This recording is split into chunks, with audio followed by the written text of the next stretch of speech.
Welcome to PG education. PGTRB எக்ஸாமுக்கு Tamil eligibility test 10ஆம் வகுப்பு பாடப்புத்தகத்திலேருந்து ஒரு பகுதியாக வீடியோவாக பார்த்துட்ருக்கோம். இன்றைக்கி இயல் 3 முத்துக்குமாரசுவாமி பிள்ளை தமிழ் பார்க்க போகிறோம். இதை எழுதுனது குமரகுருபரர். இப்போ நுழைய முன் பார்க்கலாம். சந்தம் உள்ள பாடலில் உயிர்ப்பு அதிகம் இருக்கும். ஒரு பாட்டில் சந்தம்னா என்ன? ஒரு குறிப்பிட்ட ஓசையை தான் சந்தம்னு சொல்லுவாங்க. ஒரு பாடல் சந்தத்தோடு அமைந்த பாடலுக்கு என்ன அதிகமாக இருக்கும்? ஆர்வம் அதிகமாக இருக்கும். இப்போ நம்மளே ஸ்கூலில் டீச்சர்ஸ்லாம் ஒரு கவிதை மாதிரி ஒரு பாடத்தை எடுக்கிறாங்கன்னா அது நம்மளுக்கு அந்த அளவுக்கு ஆர்வம் இருக்காது. அந்த கவிதையை அவங்க பாட்டு பாடி ஒரு இசையோடு நம்மளுக்கு நடத்தும் போது அதில் நம்மளுக்கு ஆர்வம் அதிகமாகுது. கேட்போருக்கு ஈர்ப்பும் இருக்கும். கேட்குறவங்களுக்கு ஆர்வம் இருக்குது. அது மேலே ஒரு தனி ஈர்ப்பே வந்துட்டு அதை நல்லாவே கவனிப்பாங்க.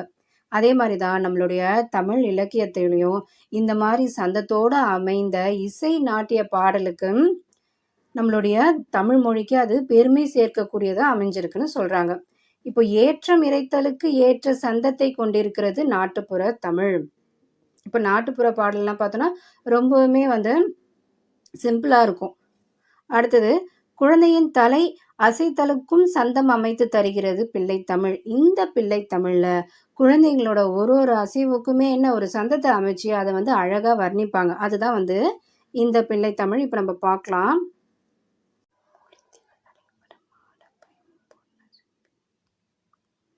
இப்போ பாடல் பார்க்கலாம். ஆடுக செங்கீரை செம்போனடி சிறு கிண்கிணியோடு சிலம்பு கலந்தாட திருவரையறை ஞானரை மணியோடு மொழி திகழரை வட மாட பைம்பொன் அசும்பிய தொந்தியோடு சிறு பண்டி சரிந்தாட பட்ட நுதற்பொலி பொட்டோடு வட்ட சுட்டி பதிந்தாட கம்பி விதம் பொதி குண்டல முங்குழை காது மசைந்தாட கட்டிய சுழியும் உச்சி முச்சியும் கதிர்முச்சி தொடுமாட வம்பவளத்திரு மேனியும் மாடிட ஆடுக செங்கீரை ஆதி வைத்தியநாத புரி குகநாடுக செங்கீரை.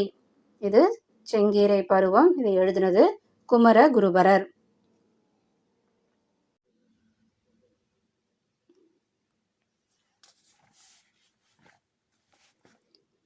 ஆடுக செங்கீரை. இப்போ பாடலோட பொருள் பார்க்கலாம். செங்கீரை பருவம்ன்றது ஒரு குழந்தையோட 5 முதல் 6ஆம் மாதத்தில் நிகழக்கூடிய பருவம் தான் செங்கீரை பருவம். இங்கே முருகனை இந்த செங்கீரை பருவத்தில் அவருடைய அசைவுகளை பாராட்டி பாடக்கூடிய பாடல் தான் இந்த பாடல். இப்போது அந்த பாடலோட பொருள் பார்க்கலாம்.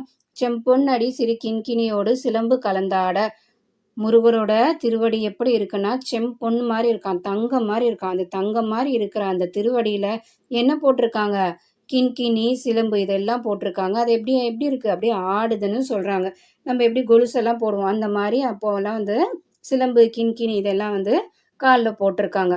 அடுத்தது, திருவரையான ஞான அரைமணியோடு மொழி திகழரை வடமாட.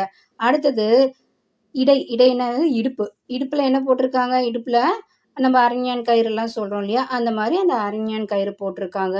அது எப்படி இருக்கு? நல்லா முத்தெல்லாம் வச்சு ஒளி பொருந்தி இருக்கக்கூடிய இருக்குது அப்படின்னு சொல்கிறாங்க. அடுத்தது, பைம்பொன் அசும்பிய தொந்தியோடு சிறு பண்டி சரிந்தாட. பைம்பொன்னா பசுமையான பொன். ஸோ பசுமையான பொன்னிறத்தில் இருக்கக்கூடிய அந்த வயிறு என்ன சொல்கிறாங்க? தொந்தி மாதிரி இருக்குன்னு சொல்கிறாங்க. அங்கே அதான் பண்டின்னா என்னது? பண்டினா வயிறு. அந்த வயிறு எப்படி இருக்குது? தொந்தி மாதிரி இருக்கான் குழந்தைக்கு. அது அப்படியே சரிஞ்சு ஆடுதுன்னு சொல்கிறாங்க. அடுத்தது, பட்ட நுதற்பொலி பொட்டோடு வட்ட சுட்டி பதிந்தாட. அடுத்தது எங்கே வந்திருக்காங்க? நெத்திக்கு வந்திருக்காங்க. நுதர்னு சொல்கிறாங்க இல்லையா? நுதர்னா என்னது? நெத்தி. நெத்தியில் என்ன வச்சுருக்காங்க? பொட்டு வச்சுருக்காங்க. பொட்டோடு சேர்த்து வட்ட சுட்டி, வட்ட வடிவிலான ஒரு சுட்டி நெத்தியில் அணிவிச்சிருக்காங்க. அடுத்தது என்ன? கம்பி விதம் பொதி குண்டலமும் குழை காது மசைந்தாட. அடுத்தது காதுக்கு வராங்க. காதில் கம்பியால் செய்யப்பட்ட குண்டலமும் அதோட அந்த காதோட குழை எப்படி அப்படியே அசைஞ்சு ஆடுதுன்னு சொல்கிறாங்க. நம்ம கம்பல் ஜிமிக்கெல்லாம் போடுறோம் இல்லையா, அவங்க குண்டலம் அணிவிச்சிருக்காங்க. அடுத்தது, கட்டிய சுழியும் முச்சி கதிர் முத்தோடு மாட. அடுத்தது, தலைமுடிக்கு இவங்க உச்சிக்கு வராங்க. உச்சியில் அந்த முடியெல்லாம் சேர்த்து கொண்டை போட்டு அந்த கொண்டையில் அலங்காரம் செஞ்சுருக்காங்க. முத்தோட எல்லாம் போட்டு கட்டியிருக்காங்க.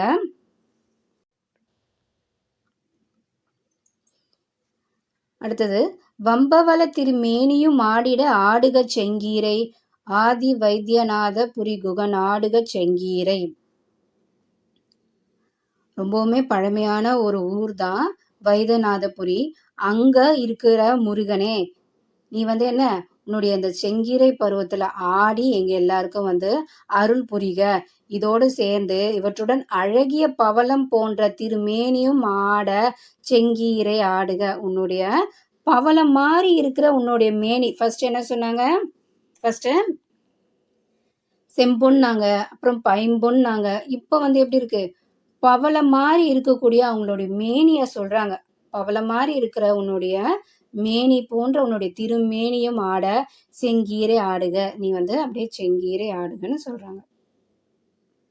இப்போ இலக்கண குறிப்பு பார்க்கலாம். குண்டலமும் குழை காதும்னா என்னும்மை ஆடுகன்றது வியங்கோல் வினைமுற்று. பகுப்பத உறுப்பிலக்கணம் பார்க்கலாம்.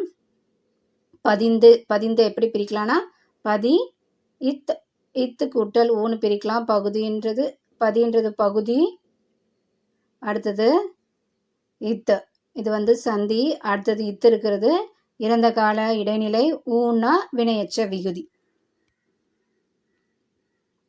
சொல்லும் பொருளும் பார்க்கலாம். அசும்பினா ஒளி வீசுகிற, பண்டினா வயிறு, உச்சின்னா தலை உச்சி கொண்டை. செங்கீரை பருவம் குழந்தையோட 5லிருந்து 6ஆம் மாதத்துல அந்த குழந்தையோட தலை அப்படியே மென்மையா அசையும். இது எது மாதிரி இருக்குன்னா, செங்கீரை செடி அப்படியே காற்றுல ஆடுற மாதிரி இருக்கா இந்த குழந்தையோட அந்த தலை ஆடுறது. செங்கீரை பருவம்னா ஒரு குழந்தை தன்னுடைய கைகளை ஊன்றி, அதாவது தரையில கைய வச்சு ஒரு காலை மடக்கி இன்னொரு காலை நீட்டி தலையை நிமிர்த்தி முகத்தை அசைந்து பார்க்கும். இதுதான் என்ன சொல்றாங்கன்னா செங்கீரை பருவம்னு சொல்றாங்க. அணிகலன்கள் இங்க கொடுத்திருந்தது இல்லையா, சிலம்பு, கிண்கிணி, இதெல்லாம் காலில் போடுறது. அரைஞான்னு கொடுத்திருந்தது, இது இடையில் போடுறது, அதாவது இடுப்புல போடுறது. அடுத்தது சுட்டின்னு கொடுத்துருக்கு. சுட்டினா நெற்றியில போடுவோம் இல்லையா, நெத்தி சுட்டி. அடுத்தது குண்டலம் குழைன்றது காதுல போடக்கூடிய அந்த அணிகலன்கள். அடுத்தது சூழின்னா நம்மளுடைய தலையில போடுறது சூழி. நூல்வெளி பார்க்கலாம். முத்துக்குமார சுவாமி பிள்ளை தமிழ் இயற்றியது யாரு? குமரகுருபரர். செங்கீரை பருவத்தோட 8ஆம் பாடல் தான் இங்க நம்மளுக்கு பாடப்பகுதியா கொடுத்துருக்காங்க. இது 96 வகை சிற்றிலக்கியங்கள்ல ஒரு நூல் தான் இந்த பிள்ளை தமிழ். இதுல பார்த்தோம்னா இறைவன், அப்படி இல்லைன்னா ஒரு தலைவர், ஒரு அரசனையோ பாட்டுடைய தலைவனா பாவித்து அவங்கள குழந்தையா கருதி ஒரு பாடுற பாட்டு தான் இந்த பாடல். இதுல பார்த்தோம்னா 10 பருவங்கள் இருக்கும். ஒரு பருவத்துக்கும் 10 பாடல் இருக்கும். அப்போ டோட்டலா 100 பாடல்கள் இருக்கு. இதுல ஆண்பார் பிள்ளைத்தமிழ், பெண்பார் பிள்ளைத்தமிழ்னு 2 வகையா பிரிக்கலாம். அடுத்தது குமரகுருபரன் காலம் பார்த்தோம்னா 17ஆம் நூற்றாண்டு. இவரு தமிழ், வடமொழி, இந்துஸ்தானி இந்த மொழிகள்லாம் இவருக்கு ரொம்பவுமே புலமை பெற்று இருந்திருக்காரு. கந்தர் கலிவெண்பா, மீனாட்சி அம்மை பிள்ளைத்தமிழ், மதுரை கலம்பகம், சகலகலா வள்ளி மாலை, நீதிநெறி விளக்கம், திருவாரூர் மும்மணி கோவை, இதெல்லாம் இவர் இயற்றிய நூல் தான்.